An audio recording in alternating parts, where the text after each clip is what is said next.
And welcome back to our Let's Play of Demon Souls. I am Chubby Cheez-It. And I'm just Gray Fox. And we are the Three Heart Runners. Today we have a friend joining us. Alright, I'm Mr. J. I'm joining these two today. Mr. J will be here today for a video. He probably will be back in the future. But, alright. Yeah. Cheez-It, you want to give me a little rundown of what this video is going to be about here? We are going into level 2-1. In this area we're going to be running around and picking up a lot of items so that we can upgrade our equipment. And the reason why we're upgrading our equipment is so that we can actually take on the first dragon of this game. You can take on the dragon now with the weapon that you got, with the weapon that we have, the compound longbow, but it would probably take a good 10-15 minutes to kill him, and I don't want to waste that time. So we're going to come in here and we're going to pick up some wonderful rocks so that we can upgrade the compound longbow and take out the dragon, and as the recording showed me yesterday, about 3 minutes. So cut down quite a substantial amount. Just got hit by a boulder. Thought I'd just let you know that. Yeah, thanks. Thanks a lot. But anyways, the enemies that are in this area, especially these the people who are mining and picking up shit and that I'm stabbing in the back right now. These poor migrant workers? Yeah, these poor migrant workers are immune to items or to weapons that aren't that do not do piercing damage. So if you come into this place without a magic weapon like I have, which I got in a few videos back, the Crescent Falchion, you're going to need to get a weapon that's either blessed with magic or does piercing damage, because just regular slashing damage will not damage these guys whatsoever. So don't bring a butter knife to kill these people. No. Because God knows they try so hard to kill you. Standing there, minding their ore, but minding their own business. I'm just an Look awful. at that guy. I'm just an awful. You just killed my guy's friend, and he tried to punch you in the face because he was sad. And he's like, "You just killed my friend," and then you cut his head off. And stab in the back. And he stabbed his mom. Yep, but I need that rock because we're killing a dragon. So I guess there's some justification. His there. mom's holding a rock. I mean, come on, there's a they're chance that she's gonna get shanked anyway. What you mean? Come on, they're just migrant workers. USA. Anyways, one of the things that I actually didn't notice while I was fighting was that guy that was up there is hitting me with his fire blast attack, I guess. Let me make a Pokemon reference there. I didn't have my my Thief's Ring on at this point because I'm using a ring that brings back my magic and a ring that brings back my health while I'm fighting. So I keep getting hit by a guy up top while trying to take out this guy down here. So I just decided to say screw it and charge in and be a man. It's about time. Yeah, it is. It is about time. My balls finally drop in this episode. Oh, I'm so excited. This guy has a couple of attacks. One, he can shoot fire at you like that. He can do a fire blast like that. And he can also whip you with his whip, which actually does quite a bit of damage. So you got to be careful when you're attacking these guys, especially with the armor that I have on right now. I don't have very good fire resistance. So if he were to hit me, he would do a lot of damage. Indeed. But he doesn't hit me because he sucks. And, well, There you go. what do you know? What else is there to say about it, really? That guy doesn't seem like he wants to fight you, man. Yeah. He's kind of eating apple. You just... He was just chilling, off the beaten path, trying to take a break from the boss being a dick, and then he just showed up in the break room, and he was like, "Oh shit." Hey, you got to be careful with these guys, though. Even as passive as they are, if they drop that axe on your head, it does do quite a bit of damage. So watch out, I guess. yeah, watch out, I guess, for these poor fellows just minding their own business. Just because some of them are violent doesn't mean we have to stereotype all of them. Yeah, that's true. Isn't that what we do anyways? So I suppose that's what Americans do. USA. USA.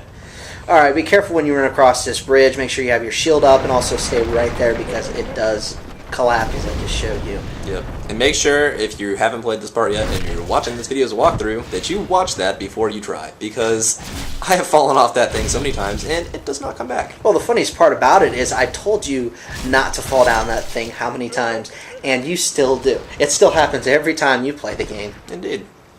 It's alright, though. Kill some more migrant workers. Blow off some steam. It's not just that I'm killing them. I'm stabbing them in the back while they're down picking up rocks. Exactly. I mean, it's horrible. It's absolutely horrific. Their work is already tedious and unenjoyable, and you found a way to make it even worse.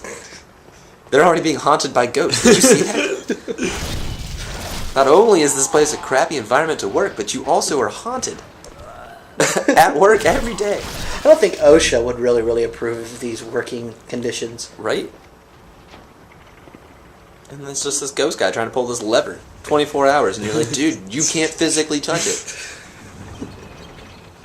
And then one day the prophecy is fulfilled. Somebody comes in and actually pulls the lever. And all the guys at work are like, told ya. And there's that one lucky guy that just didn't show up for work today. So, props to him. Yeah, he's having a good life. He right saw now. it coming, man. Yeah. The Nostradamus of these microwaves. Lost his job, and then all of a sudden he gets and hears on the news that there was a massacre at the mine. Exactly. It's like, huh? I told you so, but no, you wouldn't listen to me. He didn't know how he was going to get rocks to feed the souls of his children, but he doesn't have to worry about that now. I mean, that's the other thing too that's really bad about this. I'm not just killing these guys; I'm stealing their souls. Indeed. They're not... I am pretty much a succubus without boobs. In fact, you can be a succubus in this game if you make a female character. Yes, you can. Except she's got insanely wide hips. Good for birthing more succubi. Yeah, I guess so. But anyways, we're going to head up towards where we opened up that little hatch there so we can get to the next portion of this level. We're only actually going to be playing through half of this level. The other, we're actually not going to be playing a boss. This is just so that we can upgrade some weapons and nothing more. We'll come back to this boss a little bit later when I have a couple of extra things. The boss isn't too hard, it's the armored spider, but when you come back a little bit later, when you're a little bit more upgraded, you can tear this boss apart. Not that I wouldn't already, but... Pretty sure this boss is a giant spider. Yeah, that's what it is. Yep. I hate this boss. Thing about this boss is he's either really easy or he's really hard. Which I guess you could also say that you're either really good at this game or you're really not.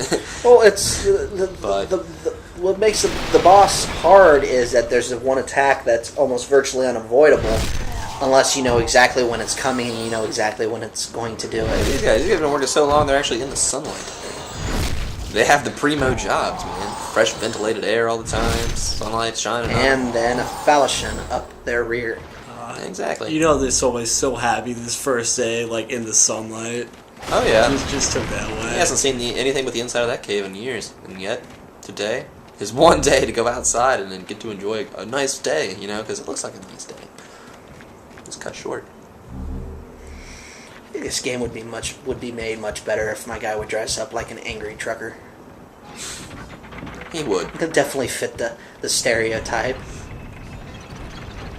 But anyways, heading down here, we're going to be coming up to our friend, the blacksmith who lives down here.